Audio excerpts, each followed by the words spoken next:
मित्रांनो नमस्कार। आज आपण इथं आलो इको फ्रेंडली फ्लोरा मध्ये आलो।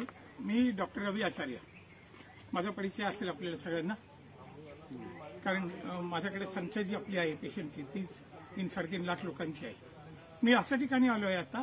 माझ्याबरोबर श्री दीपकजी सोनवणे आणि ताई त्यांच्या पत्नी यांनी गेली 50 वर्ष परिश्रम खूप करून हे मिराकल असं एक वनस्पती संग्रहालय इथे तयार केले किंवा नर्सरी तयार केली। आणि या ज्या वनस्पती आपण सगळे पाहणार आहोत या सगळ्या वनस्पती पूर्ण भारतातून त्यांनी गोळा केलेल्या आहेत। आणि सर मला वाटतं ही एका दिवसाची तपश्चर्या नाही, एका रात्रीत नाही, 15 वर्ष। म्हणजे तुमच्या केसावर माझी आता रंगवलेली तुमच्या जे आहे ते जे आहे तर त्याच्यावर लक्षात येते की किमान 50 वर्ष याच्यासाठी 4 तप 12 वर्षाचे एक तप आहे मित्रांनो। 4 तपापेक्षा जास्त या व्यक्तींनी इथे काम केलेले। आणि इथल्या वनस्पती मी भीमाशंकरला 12 वर्ष जंगलात होतो, त्याच्यातल्या ज्या वनस्पती सह्याद्रीला मिळतात त्याच्यापेक्षा सुद्धा 40% वनस्पती इथं जास्त आहे। आयुर्वेद क्षेत्रामध्ये काम करणाऱ्या BMSच्या विद्यार्थ्यांनी, बॉटनीच्या विद्यार्थ्यांनी, वनस्पतीच्या बरोबर प्रेम करणाऱ्या विद्यार्थ्यांनी, जंगलात फिरणाऱ्या विद्यार्थ्यांनी लोकांनी या ठिकाणी यावं आणि हे प्रदर्शन आवर्जून बघितलं पाहिजे। कारण एवढ्या सगळ्या वनस्पती ज्या आहेत या तुम्हाला एवढ्या सगळ्या वनस्पती कुठेही तुम्हाला भारतामध्ये बघायला मिळणार नाहीत। अशा पद्धतीचे एक मिराकल हे प्रदर्शन आहे।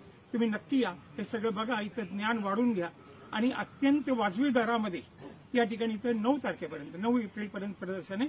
त्यातली वनस्पती सुद्धा तुम्हाला मिळेल, त्याची माहिती सुद्धा मिळेल आणि त्याहीपेक्षा सगळ्यात महत्वाचं तुम्ही हौशी असाल तुम्ही वनस्पती घ्याल, पण ते तुमच्याकडे लागेल का नाही आपले सोनवणे सर तुम्हाला सांगतील। तुमची इच्छा खूप असते घेण्याची पण तुमच्याकडे ते येणार नाही। प्रत्येक वनस्पतीला त्याचा जॉग्राफिकल जो ॲटमॉस्फिअर आहे तो त्याला लागतो, तो इथे त्यांनी अभ्यास करून ठेवला आहे। या वनस्पती किमान बघण्यासाठी आपण या, अभ्यासासाठी या आणि याचा नक्की वापर पण करा।